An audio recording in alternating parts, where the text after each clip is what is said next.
De nuevo aquí con ustedes, Alfonso Torres Ulloa.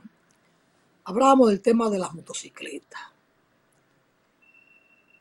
Y con el orgullo que el señor Darío Lama habla de lo que esto genera al fisco. Darío Lama, presidente de la Asociación de Concesionarios y Fabricantes de Motocicletas. Se importaron piezas o vehículos motorizados de dos ruedas por 170 millones de dólares. Y de eso entró al fisco 97 millones de dólares. ¿Para qué sirve ese dinero? Cuando al final se pierden la vida de los jóvenes y de otros ciudadanos que no son tan jóvenes. Aquí en el espacio recibimos hace unos años al doctor Carlos Lara. Estaba en aquel momento haciendo su especialidad en el Hospital Traumatológico Ney Arias Lora, y él nos reseñaba que solo en 4 pacientes de accidente de motocicleta el hospital gastó 3 millones de pesos en la adquisición, en lo que costó los equipos, los alambres, las indumentarias. Yo no tengo el nombre técnico, ¿verdad? La varilla, todo, las anestesias, todo lo que conlleva atender a un paciente con rotura en una pierna o en un brazo. Los tornillos, la varilla, los alambres, las anestesias, en 4 pacientes de accidentes de tránsito, en 3 millones de pesos. Pero miren, del 2018 al 2023, en esos 5 años, en el país se registraron, las que pudieron contabilizarse, anotarse, más de 7 millones de infracciones de tránsito. Se llevan una luz roja, en vía contraria, manejando sin los documentos al día, sin el seguro.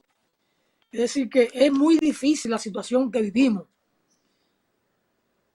El exceso de velocidad, la distracción al volante o la ingesta de alcohol, todo eso, infracciones, más de 7 millones de infracciones. En un país de 11 millones de habitantes. Tenemos el trofeo de más accidentes de tránsito de la bolita del mundo.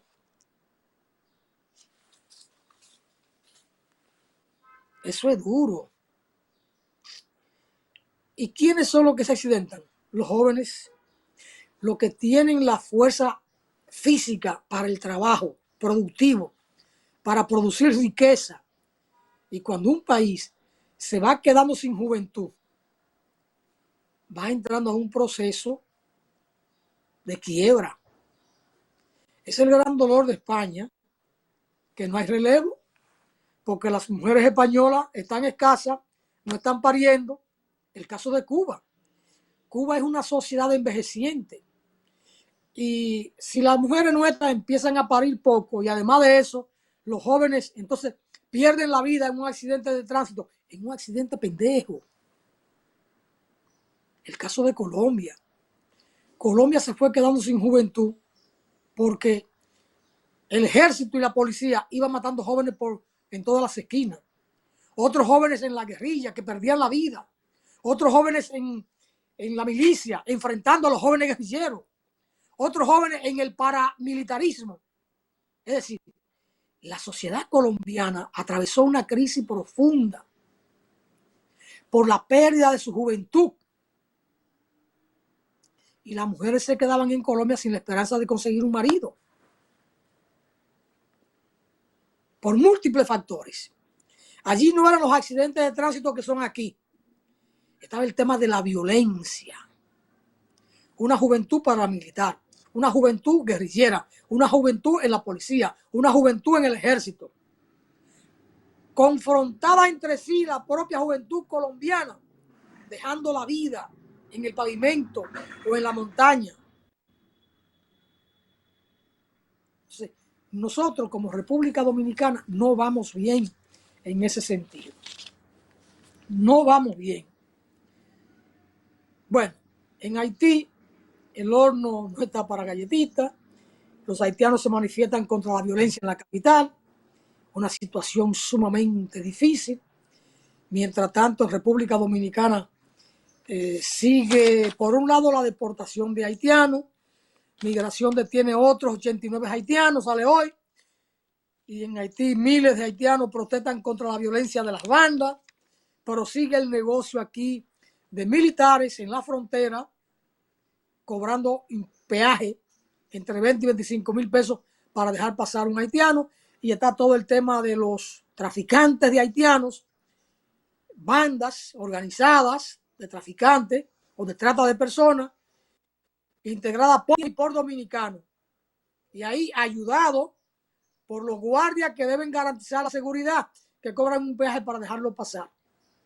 Y fondos que llegan desde la Comunidad Económica Europea a Haití para que paguen el peaje hacia República Dominicana. Es decir, hay como una especie de conspiración internacional contra la República Dominicana. Y aquí, por supuesto, otros malos dominicanos que prefieren esa mano de obra haitiana para pagar menos por el mismo trabajo, no contratan a los dominicanos porque hay que pagar más, y luego una parte, a los 3 meses, le echan a migración atrás para que los recojan, para ellos no pagarle los salarios. Claro, pagan menos los haitianos porque tienen un estatus migratorio, no le pagan seguridad social, y encima de eso después le echan a migración atrás. Es muy difícil el cuadro que viven los migrantes en la República Dominicana. Ayer comentábamos el tema de los colombianos. 2 parejas de jóvenes colombianos atracando de una manera, porque miren, el crimen no duerme. El crimen vive creando, es muy creativo. Así como los narcotraficantes se llevan la droga del país en pepino, en auyama, en calabaza, también los ladrones no duermen. Estos 4 jóvenes, 2 muchachas lindísimas, debían ser modelos, reinas de belleza, con los esposos, con su pareja, atracando, haciendo daño a través de las redes, ofrecen lo que a una juventud o a un le atrae, se reúnen para un trago social y luego lo drogan y lo atracan, y ahí aparecen la pareja. Solo la prensa recoge el rostro de esas 2 muchachas, no aparecen yo no he visto los rostros de los 2 muchachos, quizás están prófugos, porque tampoco encuentro la noticia completa. No es que no se haya publicado, yo no la he encontrado, ¿verdad? Bueno, así andan las cosas. Y con el tema migratorio, el canciller Roberto Álvarez aboga por penas más duras contra los traficantes de indocumentados. Pero es que las penas para la trata de personas son penas muy duras. Tienen que darle en la justicia ese tratamiento. Trata de blanca, aunque sean negros, las víctimas del tráfico. Claro, los haitianos que pagan para eso no se ven como víctimas, sino que andan buscando una oportunidad. Yo siempre le digo a Charboy aquí y a Juan Francisco y al mismo Poncerrate que si yo fuera haitiano, yo hiciera lo mismo que ellos están haciendo. Huir de la violencia en su país, huir de una sociedad que no ofrece trabajo, donde no hay seguridad. No es que aquí haya seguridad, pero hay un poquito más que en Haití. Ahora, todo el dado se le carga a la República Dominicana, porque aquellos que condenan a la República Dominicana por las deportaciones no condenan lo que ocurre en Barbados o en Martinica, el trato que dan a los haitianos, que tienen culturalmente y hasta antropológicamente más afinidad con los haitianos que nosotros. Y hemos visto imágenes de cómo lo trasladan a Haití en jaula, donde no pueden ponerse de pie. Jaulas que parecen para transportar o cerdos o perros, porque no tienen 1 metro de altura. Y ahí meten a los haitianos. Y no ha habido una condena internacional ni aquí en términos de la crítica, de la opinión, del análisis, al tratamiento de los migrantes haitianos en esa isla del Caribe, donde también hablan creol y son más afines cultural y antropológicamente al haitiano que nosotros. Aquí presentamos opiniones de haitianos que dicen que nunca fueron maltratados aquí, ni ofendidos, ni faltado el respeto. Y a los que tampoco nunca se le hizo bullying aquí. Ahí está el caso de don Eri Duperón, que ahora está viviendo en Estados Unidos. Yo lo entrevisté en estos días. Voy a pasar la entrevista. Es una entrevista de doble vía, porque él me entrevista a mí y yo le hice una pregunta y él respondió. Él se fue de República Dominicana. ¿Qué recuerda de República Dominicana? ¿Cómo evalúa su paso por República Dominicana? Y habla con mucha sinceridad. Una persona que venía a mi casa con frecuencia. Y cuando tenía un apuro, llegaba a mi casa. Y cuando alguien cercano a mí, en términos políticos, social, gremial, necesitaba un camarógrafo, yo recomendaba a don Eri. Siempre con los veterinarios, siempre con los agrónomos, siempre con los poetas, con todos los partidos políticos de izquierda, con la campaña dominicana de solidaridad con Cuba. Es decir, mi camarógrafo y el camarógrafo de mi entorno social, político, cultural, literario, don Eri era el camarógrafo, a quien agradezco mucho. Incluso don Eri usaba mi casa. Este set que está aquí lo preparó don Eri. Y aquí hacía entrevistas a Poncerrate, a Nino Félix, a mí, a Juan Francisco, a todos los amigos de él que él quisiera. Venía y grababa su programa aquí. Pero bueno, hay comentarios de todo tipo. Hoy Claudio Camaño Vélez saca un artículo interesante sobre el tema migratorio. Claudio Camaño, que ha recibido mucha crítica en el país por su postura con el tema migratorio y el tema haitiano. Y sin embargo, yo siento que Claudio es bastante objetivo. Hoy trae un análisis. Claudio nos dice en este análisis, no confundamos la causa con la consecuencia.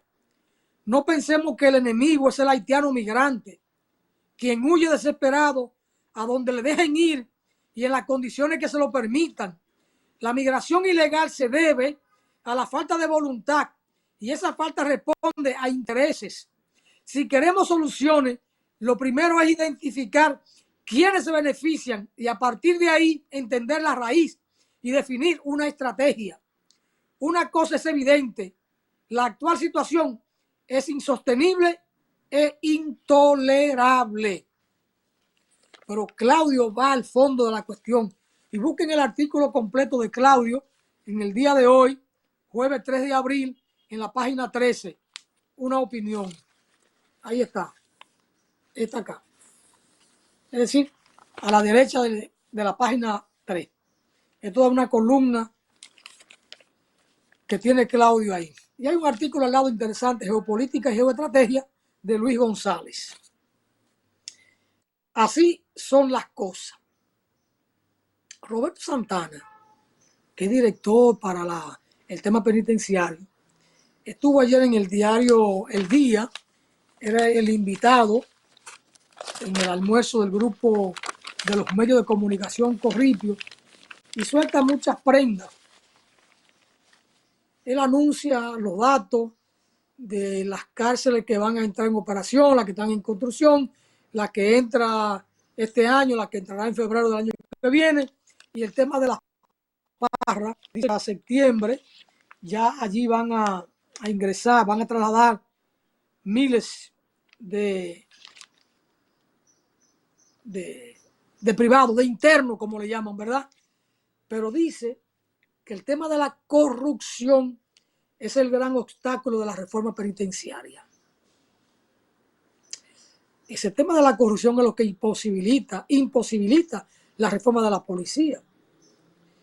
Y él dice que de las cárceles hay que sacar a los guardias y a los policías como custodios y hay que quitarle también eso a la Procuraduría como administradora o gerente. Está planteando crear, yo no voy a decir otra burocracia, pero otra manera de gerenciar las cárceles, tanto con la seguridad como con la administración. Hay ideas, hay planteamientos. Una cosa. Vamos a la pausa, dice Natanael. Pausamos y retornamos en breve. Gracias, Natanael.